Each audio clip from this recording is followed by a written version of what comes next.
ท่านผู้ชมที่เคารพข้าพเจ้านาอาดานุ่นนูซึ่งมื้อนี้พวกเราจะพาทุกท่านไปรับชมเสียงสัมภาษณ์ของนักศึกษามหาวิทยาลัยสุภานุวงศ์ที่ว่าเป็นตัวแทนไปฝึกซ้อมและก็ไปแข่งขันอยู่ในสถาบันการศึกษาซึ่งว่าจะเป็นแล้วได้นั้นเราไปรับชมรับฟังเสียงสัมภาษณ์ของนักกีฬาเลยวันนี้ก่อนอื่นเลยก็อยากให้เจ้าท่านแนะนำซื้อเสียงแนะนำของเจ้าให้กับท่านผู้ชมได้รับฟังว่าเป็นไพ่มาแต่ไส้และก็เรียนอยู่ขนาดใดสบายดีข้าพเจ้าสื่อนาวันดีแก้ววิไลเรียนคณะเกษตรศาสตร์ทรัพยากรป่าไม้สาขาพัฒนาสนมพล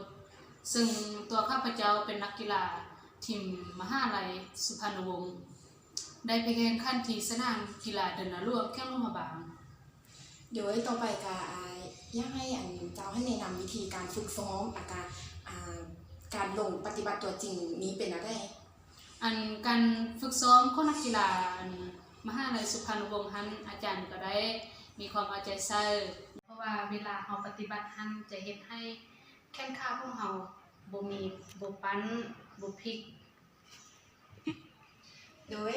เจ้าต่อไปเราก็อยากถามจุดเป้าหมายที่ว่าเราลงแข่งขันทันสิ่งที่สำคัญก็คือตัวของเจ้าเนาะสามารถสร้างเป็นผลงานและก็สามารถยิงได้จากประตูสิ่งที่สำคัญตัวข้าพเจ้าเองฮั่น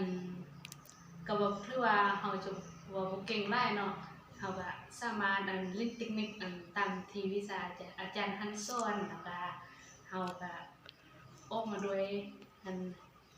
แปลว่าเทคนิคของตัวเองได้แล้วก็สามารถยิงได้7ประตูโดยสิ่งที่สำคัญเนาะผลงานที่ว่า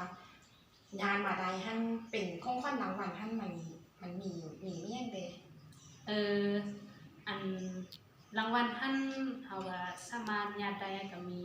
ประเภทคันโบหันเงินให้แก่ทีมโรงเรียนโดยท่อนใดจากการฝึกซ้อมลงสนามเดินกีฬานาล่วงนั้นคือไม่ยังที่ทอดได้ซึ่งตัวข้าพเจ้าเองก็เป็นคนหนึ่งที่ได้ลงสนามและสร้างผลงานได้ไล่กมู่และสามารถยิงประตูได้ไล่กมู่ถ้ามีการแข่งขันครั้งต่อไปข้าพเจ้าข้อสัญญาและปฏิญาณตัวเองว่าจะฝึ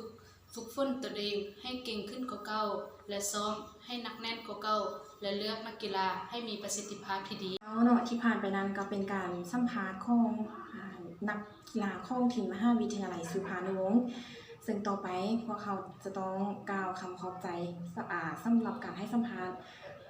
ขอบใจพร้อมกันโดนนั่นน่ะไว้มาให้มาทันมูมันบงงามแล้วค่ะน่ะแตะดูต่อไปดิ